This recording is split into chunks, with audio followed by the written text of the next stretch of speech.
Hello everyone and welcome to Textbook Super Coaching. तो NET का notification जल्दी out होने वाला है। सीएसआईआर का तो ऑलरेडी हो चुका है। आपको इसी महीने के आखिरी में, अगले महीने के फर्स्ट वीक में नोटिफिकेशन देखने को मिलेगा। अब मेन पॉइंट क्या है, क्या एग्जामिनेशन पैटर्न में चेंज होगा, क्या दिसंबर 2025 का एग्जामिनेशन पैटर्न आपको बदलता हुआ दिखेगा, जून में पेपर कैसा आया था, दिसंबर में कैसा होगा, इस पूरी चीज के बारे में बात करेंगे इस वीडियो के अंदर। तो अगर आप नए स्टूडेंट हैं, प्लीज मेक श्योर चैनल को सब्सक्राइब जरूर कर लीजिएगा, क्योंकि यहीं पे आपको सारी इन्फॉर्मेशन मिलती है नेट एग्जामिनेशन की। तो मैम, मेरे साथ आयशा मैम मौजूद हैं, इंग्लिश लिटरेचर पढ़ाती हैं।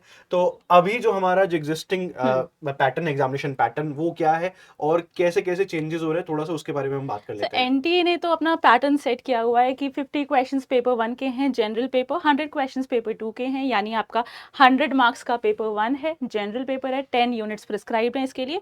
और ये सब्जेक्ट स्पेसिफिक पेपर है, इसका सिलेबस सबका वेरी करता है, लेकिन 100 क्वेश्चंस यहाँ से आने वाले हैं। तो ये जो सेट पैटर्न है, ये अक्रॉस ऑल द सब्जेक्ट्स चलता है आपका। तो ये पैटर्न तो चेंज नहीं होता ऑन पेपर, एटलीस्ट ऑफिशियली ये आपका पैटर्न है। ठीक है। देन उसके बाद जो इंग्लिश हिंदी होता है, उसमें इंग्लिश वर्जन ही हमेशा फाइनल माना जाता है। आपका पेपर जो है बाइलिंगुअल होता है, यानी कि इंग्लिश भी होता है, हिंदी भी होता है।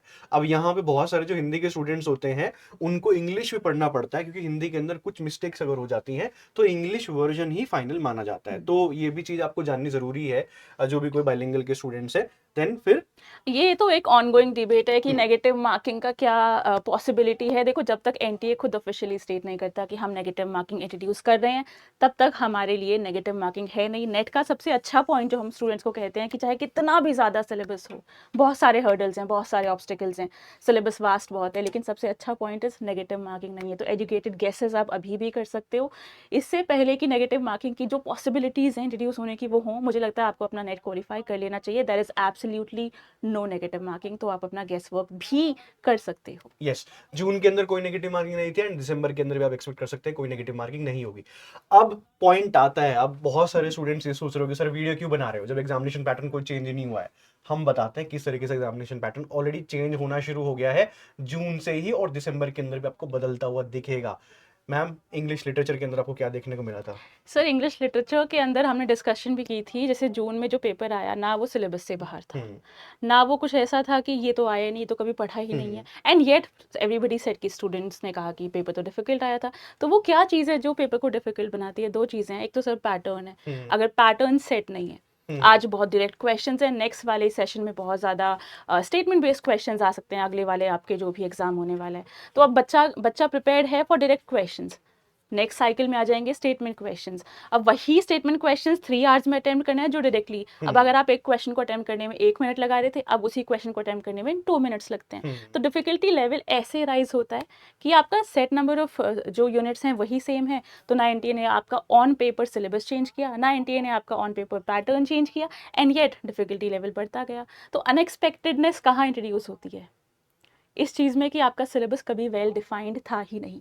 10 यूनिट्स हैं। बहुत डिमांड्स आई थी सर पिछले एग्जाम के बाद कि सिलेबस का थोड़ा स्पेसिफाई कर दो। चलो ठीक है, जितना सिलेबस है ज़्यादा है, कोई बात नहीं, बट एटलीस्ट उसमें थोड़ी सी पर्टिकुलरिटी ला दो कि इतना सिलेबस आएगा।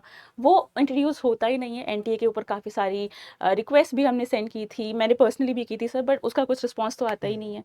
तो मुझे लगता है कि पैटर्न डिफिकल्ट होना, पेपर डिफिकल्ट होना, येट आपका जो सेट सिलेबस है, ऑफिशियल सिलेबस है, वो सेम रहना, दिस इज समथिंग जो हर स्टूडेंट के लिए, एस्पायरिंग स्टूडेंट के लिए हर्डल बन जाता है।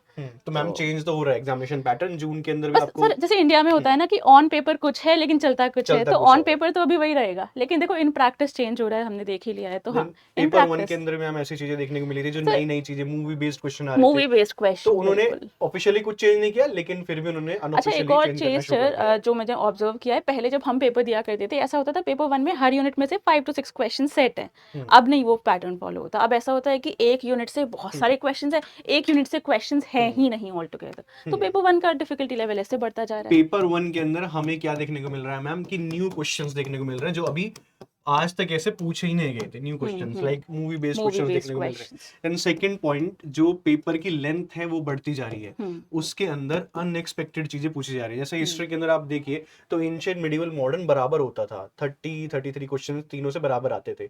इस बार क्या हुआ, एक उन्होंने ज्यादा पूछ लिया और उसका वेटेज बहुत ज्यादा लिया, नियरली 35 to 40 क्वेश्चन उन्होंने पूछ लिए थे मॉडर्न इंडिया से। तो यहाँ पे आप देखिए लेंथ के साथ साथ जो वेटेज है वो अलग हो गया है। Same goes with paper 1 and paper 2। तो ये हर जगह अक्रॉस ऑल सब्जेक्ट ये चीज हमें देखने को मिल रही है। अब मैम ये एग्जामिनेशन पैटर्न अनऑफिशियली मतलब चेंज है, चेंज हुआ है। ऑफिशियली पेपर में वही है, लेकिन अब इसको स्टूडेंट्स को कैसे अडाप्ट करना पड़ेगा इन सब चीजों को लेके? सर जब लास्ट एग्जाम का साइकिल हुआ था, I made it a point कि हम बैठ कर ना, सबसे पहला काम सॉल्व करना तो दूसरा काम है, सेकेंडरी है, हम एनालाइज करें कि क्या क्या चीज़ें हैं जो उससे पहली वाली साइकिल से चेंज हुई हैं। तो मैंने अपने स्टूडेंट्स को लिटरली क्लास में number of questions per unit कितने आए हैं और नेचर ऑफ क्वेश्चंस क्या था, कौन से स्टेटमेंट क्वेश्चंस है, कितने मैच द फॉलोइंग है, कितनी क्रोनोलॉजी है, वो एनालाइज करवाया था। तो आप क्या करो टेक्निकली, जैसे टीचर्स आपके करते हैं, लास्ट वाली साइकिल को अच्छे से एनालाइज करिए, रियलाइज करो कि पैटर्न चेंज हो चुका है, अब मैं दिसंबर को टारगेट करूंगा या करूंगी उस वाले एग्जाम पैटर्न के बेसिस पर। पुराने वाले प्रीवियस ईयर क्वेश्चन सॉल्व करो, लेकिन एग्जाम पैटर्न जो इमीडिएट वाला है ना, लास्ट वाला, उसको माइंड में रखो। मतलब आपको प्रीवियस ईयर क्वेश्चन सॉल्व तो करने हैं, करने लेकिन ही आप हैं। उनसे ये मत एक्सपेक्ट कीजिए कि वो एज इट इज रिपीट हो जाए।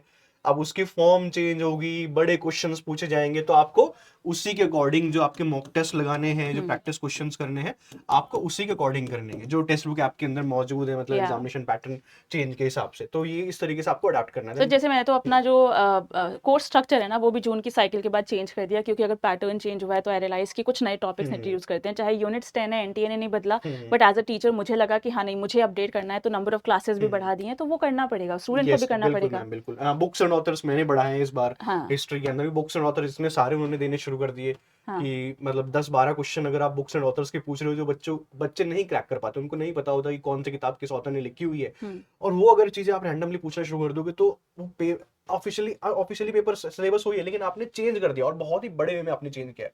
तो आपको उस हिसाब से अडाप्ट करना पड़ेगा अगर आपको जेआरएफ क्वालिफाई करना है। ठीक है मैम, और कोई चीज आप बच्चों को बताना चाहते सर हो? मैंने बस एक चीज़ नोटिस किया है, और ये मैं सारे जैसे हिंदी के टीचर से भी बात कर रही थी, कि जो कोर सिलेबस होता है ना, वो सबका सेम है, वो सारे क्वेश्चंस ठीक है, ब्रिटिश लिटरेचर से आया करते थे, अब भी आते हैं, वो चेंज नहीं हुआ है। उसके अराउंड एनटीए क्या क्या ऐड कर सकता है। अब आपके रिसेंटली कोई ऑथर्स आ गए हैं, कोई अवार्ड्स आ गए हैं, कुछ आ गए हैं, वो अनस्टेटेड चीज़ है, NTA will never write it कि देखो ये भी हमारे सिलेबस में इंक्लूडेड है, बट वो अंडरस्टूड है कि इंक्लूडेड है। तो वो इंक्लूड हम जब आपके कोर्स स्ट्रक्चर में करते हैं, तो अंडरस्टूड है कि आपको भी एक्स्ट्रा वो थोड़ा पढ़ना पड़ेगा, नंबर ऑफ आवर्स बढ़ाने पड़ेंगे, नंबर ऑफ टॉपिक्स आपको ज़्यादा कवर करने पड़ेंगे। बिल्कुल मैम, बिल्कुल। तो कोई भी जो स्टूडेंट है, अगर आयशा मैम के साथ जुड़ना चाहते हैं, इंग्लिश लिटरेचर की तैयारी करना चाहते हैं, या हिस्ट्री की तैयारी करना चाहते हैं, और भी किसी सब्जेक्ट की तैयारी करना चाहते हैं यूसेट एग्जामिनेशन के अंदर, तो अभी नवरात्र महा उत्सव सेल चल रही है, आप इसका फायदा उठा सकते हैं। अगर आप जेआरएफ क्वालिफाई कर लेते हैं, अगर आप जेआरएफ क्वालिफाई कर ले, तो आपकी पूरी फीस रिफंड कर दी जाएगी। तो आप उसके लिए आपको क्या करना पड़ेगा, आपको एटलीस्ट जून तक का आपको सब्सक्रिप्शन लेना पड़ेगा, क्योंकि टारगेट कीजिए जून को, मतलब आप जून तक का सब्सक्रिप्शन ले सकते हैं। अगर आप दिसंबर तक क्वालिफाई कर लेते हैं एग्जामिनेशन को, हम आपके पूरे पूरे पैसे रिफंड कर देंगे। 100% cashback JRF qualified, 50% cashback if net qualified. बस एक यूजर को एक ही सब्सक्रिप्शन परचेज करना पड़ेगा, और कैशबैक जो है एप्लीकेबल होगा उन बच्चों के लिए जो जून 2026 का बैच खरीदते हैं, या उससे कोई बड़ा बैच खरीदते हैं। अब आपको बैच कैसे खरीदना है, इसी वीडियो के डिस्क्रिप्शन में जाइए, यहाँ पे लिखा हुआ है UGC net new foundation batch Google form. तो गूगल फॉर्म के ऊपर क्लिक कीजिए, अपने फॉर्म में डिटेल डाल दीजिए, भर दीजिए, हमारी टीम आपसे कांटेक्ट कर लेगी, या इस नंबर पे कॉल कर लीजिए, या इस लिंक पे क्लिक कीजिए। जैसे आप इस लिंक पे क्लिक करोगे, तो आपके सामने ऐसे खुल के आएगा। तो आपको इस प्राइस के ऊपर नहीं खरीदना है, इस लिंक के ऊपर क्लिक करके इस प्राइस में नहीं खरीदना। आप जाइए अप्लाई कूपन के ऊपर क्लिक कीजिए। जैसे अप्लाई कूपन के ऊपर इस पे क्लिक करोगे, यहाँ पे गेट यूजीसी लिखा हुआ है।